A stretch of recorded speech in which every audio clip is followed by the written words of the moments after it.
Saya kalau menolong orang itu tidak milih-milih orangnya.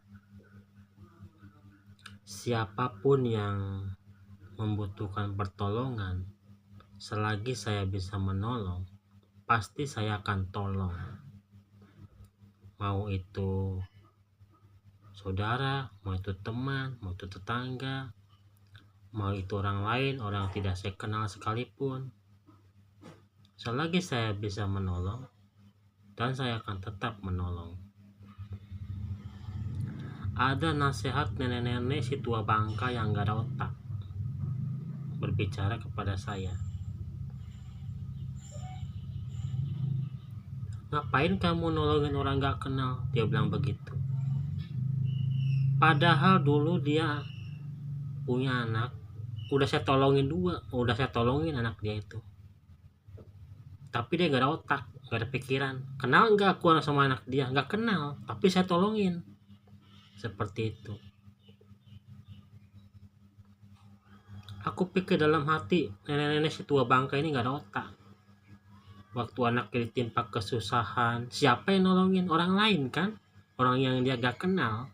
Seperti itu.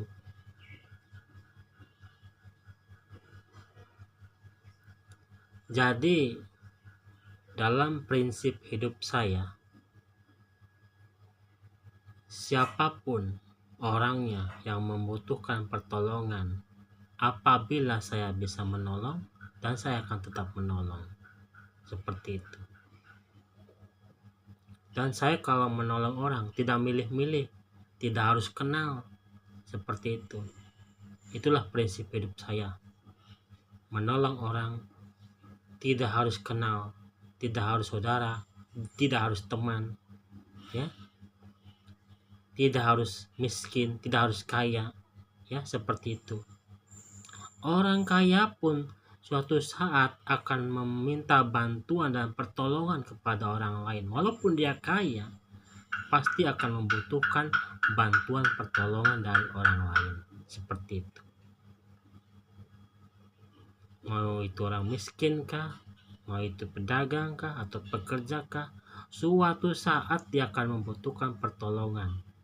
Seperti itu. Dan yang menolongnya pun bukan mereka yang mereka kenal, bukan teman mereka, bukan tetangga mereka, justru orang lain yang mereka tolong. Seperti itu.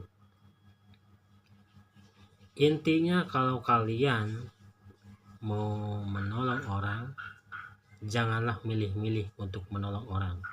Selagi orang-orang itu membutuhkan pertolongan, maka tolonglah dan bantulah.